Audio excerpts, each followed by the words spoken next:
Welcome to today's Explainer, the missing monsoon and the geoengineering dilemma.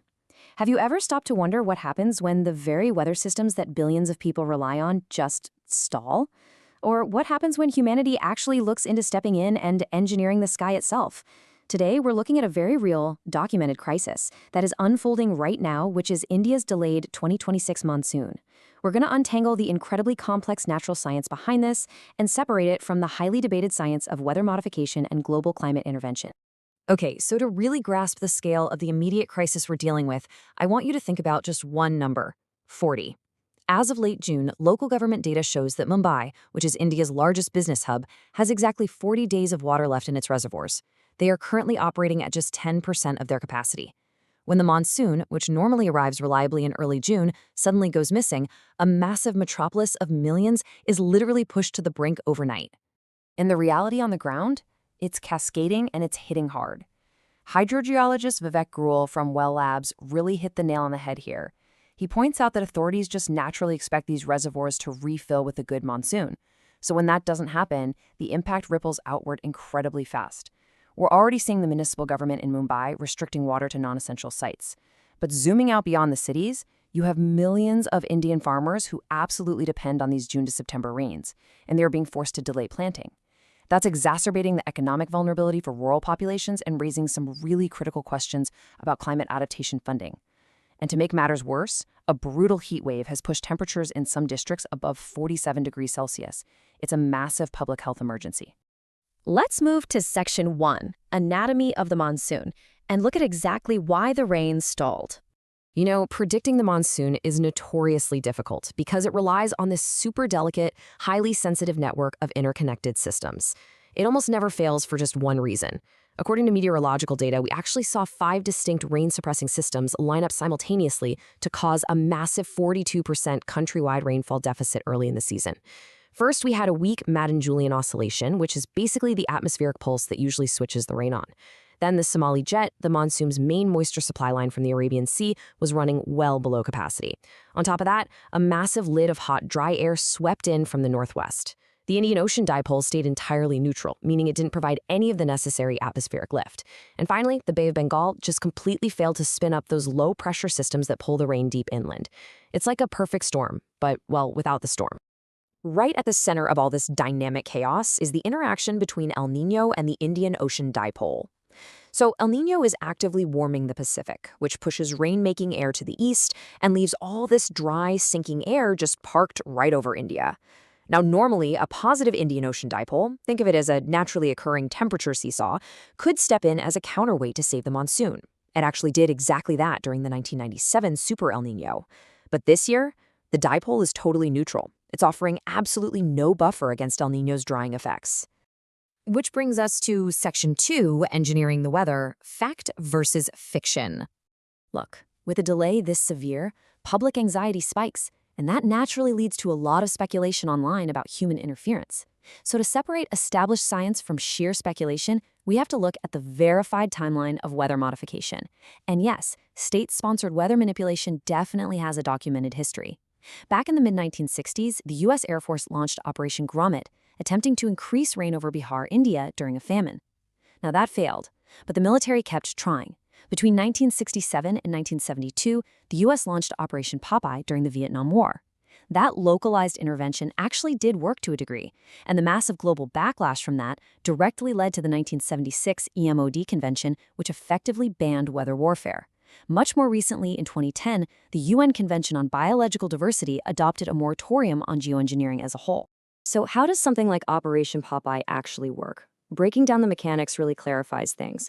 The military targeted existing clouds over Vietnam, and aircraft literally dropped flares filled with silver iodide and lead iodide into them. The whole goal was to force localized precipitation to muddy up the roads and disrupt enemy supply lines. And reportedly, it delayed the local monsoon there by about 45 days.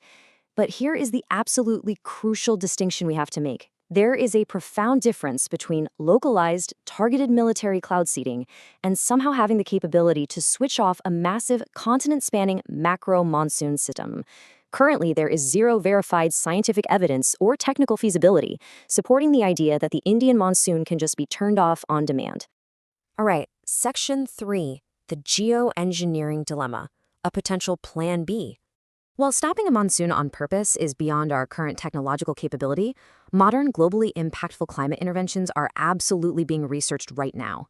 As greenhouse gases keep rising, some scientists are looking to geoengineering as a possible strategy to cool the Earth.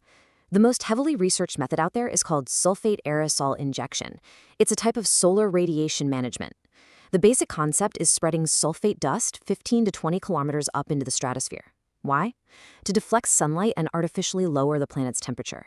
And we actually know this mechanism works because volcanoes do it naturally. The 1991 eruption of Mount Pinatubo dropped global temperatures by 0.4 degrees Celsius.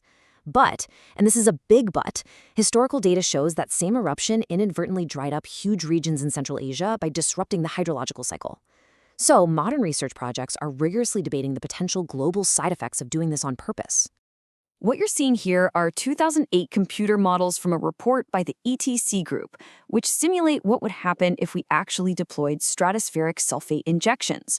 We're looking at a tropical injection scenario on one side and an Arctic scenario on the other, both specifically mapped out for that absolutely critical June to August monsoon season.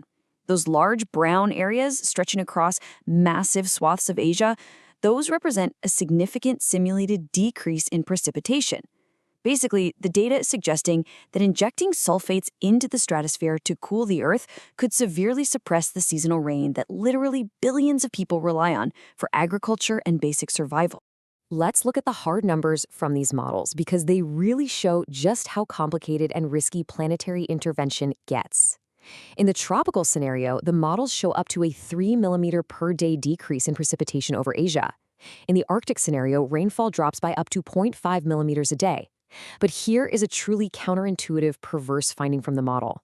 In an Arctic injection scenario, which, remember, is entirely designed to cool the planet down, the unintended consequence could be a temperature increase in India of up to 0.5 degrees Celsius during the summer. So we would be artificially cooling the globe, but inadvertently devastating the Asian monsoon and actually heating India up even further. This leads us straight into Section 4, Geopolitics and Governance, or who really controls the sky. The geographic disparity in these geoengineering models is just incredibly stark. While the simulations are predicting widespread drought across Asia, they project little to no change in precipitation over Europe and North America. The geopolitical friction this creates is massive. Western nations might actively benefit from cooler global temperatures, while billions of people in Asia risk losing the rain-fed agriculture their entire societies depend on. It brings up some really uncomfortable, critical questions about climate finance, global equity, and honestly, who ultimately bears the cost of adapting to these interventions. The ETC Group report puts it perfectly. Geoengineering could technically take climate decisions away from all but the richest countries. And when you look at the economics of it, you see why. The underlying reality is that stratospheric spraying is exceptionally cheap for a nation-state. We're talking about a potential cost of as little as $700 million in its first year. That extremely low barrier to entry means a single, wealthy nation could potentially afford to just go ahead and deploy this technology unilaterally, without any international consensus, effectively forcing the rest of the world to just deal with the widespread environmental fallout. The natural monsoon is so delicate, and as we've seen, it's highly sensitive to natural global shifts like El Niño. It is absolutely critical to the survival of billions. Now, while localized weather modification definitely has a verified history, human technology cannot currently just turn off a macro monsoon on demand. However, our pursuit of planetary geoengineering introduces the very real risk of altering these massive hydrological systems by accident. So we have to ask ourselves, if a unilateral climate intervention shifts the Earth's hydrological cycle and dries up the water supply for half of humanity, who is responsible? Who actually governs the sky? It's a profound question of international governance, transparency, and ethics that we absolutely must answer before these theoretical models become our reality.